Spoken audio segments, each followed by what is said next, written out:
Let's talk about user experience, or UX for short. What is UX?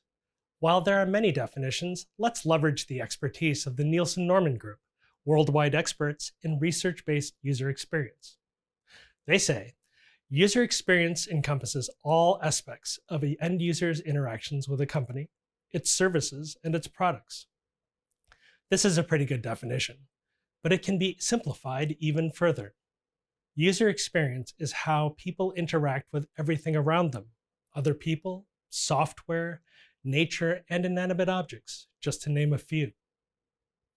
So, now that we've established a baseline about what user experience is, let's talk about why it's important, how it affects you, and why you should care. Since user experience is not just about software, it is about fundamental human interaction with the world around us. Everything we interact with contributes to our catalog of experiences. For example, a great day at the beach or a nice hotel sets a baseline to many people in terms of what a positive and pleasant experience is.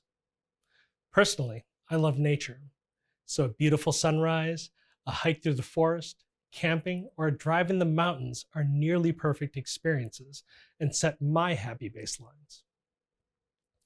In addition to baselines, the human brain categorizes and compares experiences relative to each other. These three example images depict different landscapes. We catalog each one of these experiences and associate them with our own feelings. In my case, the city view is nice, but it's not as beautiful as a natural landscape, and the image of the traffic pollutes an otherwise interesting scene. When it comes to digital interactions, we also categorize our experiences. In this example, the advent of digital payment might be a very positive experience. If the machine is working properly, is very responsive, and saves the user from having to carry credit cards around.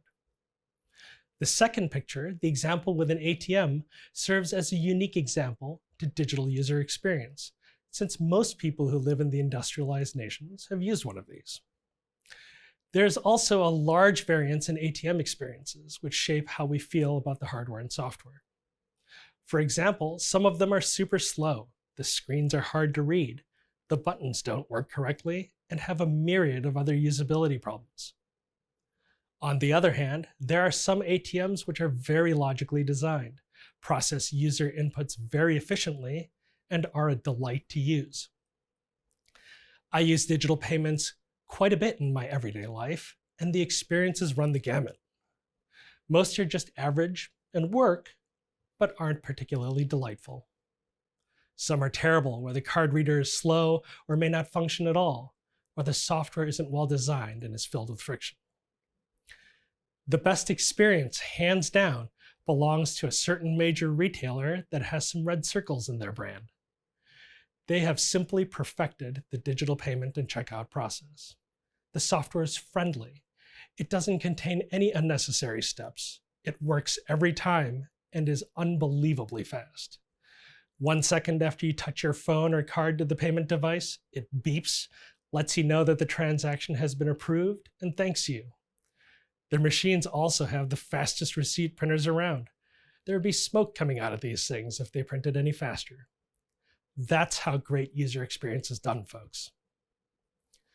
Now that we've seen some examples of how our experiences in daily life shape our collective brain catalog, we understand why it's critical for our ServiceNow experiences to be awesome.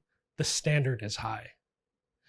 A service portal, workspace, or mobile app experience needs to be as good as using Google Maps, taking a wonderful hike through nature, watching a beautiful sunset, or listening to a great concert.